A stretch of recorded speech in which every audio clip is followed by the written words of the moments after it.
కేసీఆర్ గారి నాయకత్వం. గౌరవనీయులైన సహచర మిత్రులందరికీ ఒక మనవి.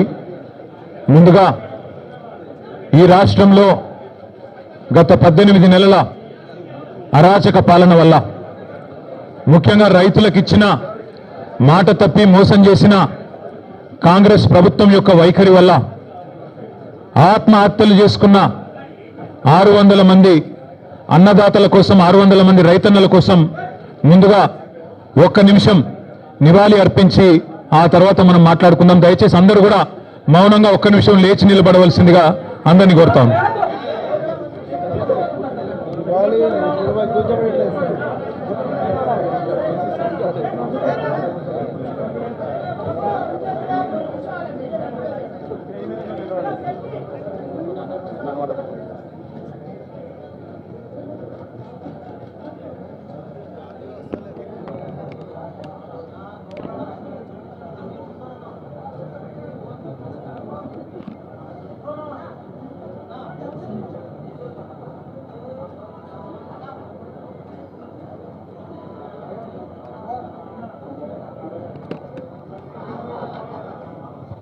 జై కిసాన్, జై కిసాన్, జై తెలంగాణ.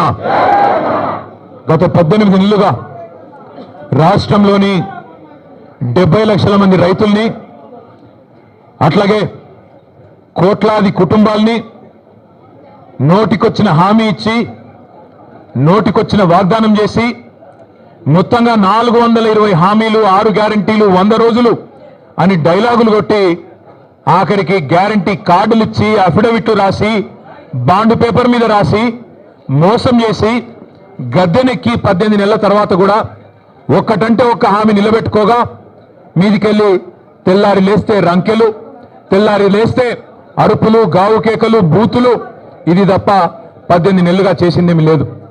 కానీ బేసిక్ నాలెడ్జ్ లేని ముఖ్యమంత్రి, బేసిక్ నాలెడ్జ్ లేని ముఖ్యమంత్రి అని తెలిసినా ముఖ్యమంత్రి ముచ్చట పడుతుంది కదా, దమ్ముంటే రండి చర్చకు అని ఖార్గే సాబ్ సాక్షిగా సవాల్ విసిరింది కదా.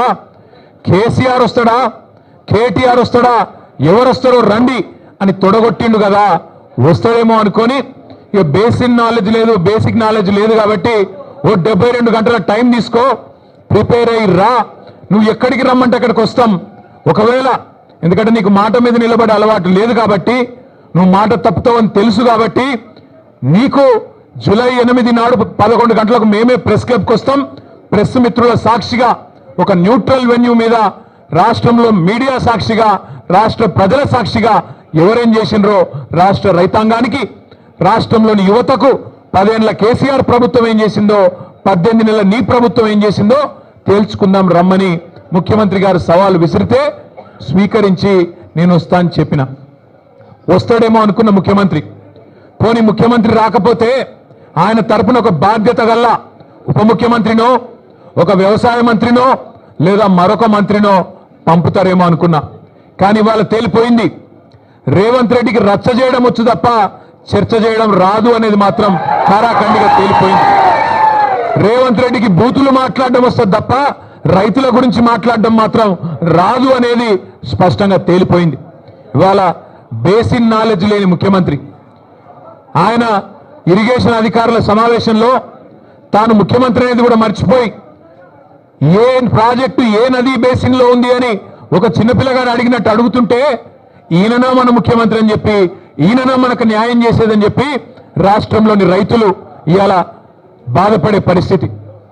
వాస్తవం ఒకటి మాత్రం, నీళ్లు, నిధులు, నియామకాలు, ఇది ఆనాడు కేసీఆర్ గారు, తెలంగాణ ఉద్యమకారులు జయశంకర్ గారు, ఇంకా తెలంగాణ బిడ్డలు ఆనాడు తెలంగాణ ఉద్యమానికి ఇచ్చిన శీర్షిక నీళ్లు, నిధులు, నియామకాలు. ఇవాళ రేవంత్ రెడ్డి గారు కూడా అదే పాటిస్తున్నారు. నీళ్లు, నిధులు, నియామకాలు. నీళ్ళేమో ఆయన గురువు గారు చంద్రబాబు గారికి కృష్ణా నీళ్లను, గోదావరి నీళ్లను తెలంగాణ రైతులకు సున్నం పెడుతూ, తెలంగాణ రైతుకు మోసం చేస్తూ, అక్కడ కింద గోదావరిలో బనకచెర్ల కడుతుంటే దానికి పచ్చజెండా ఊపుతాడు. కింద శ్రీశైలం నుంచి కృష్ణా నీళ్లు అటు పోతిరెడ్డిపాడు నుంచి తోలుకొని పోతుంటే దానికి కూడా కళ్ళు మూసుకొని చంద్రబాబు గారు చెప్పినట్టు కోవట్టు పాలన ఇవాళ నడుస్తా ఉన్నది రాష్ట్రంలో. నీళ్ళేమో ఆంధ్రాకు పోతున్నాయి, నిధులేమో ఢిల్లీకి పోతున్నాయి.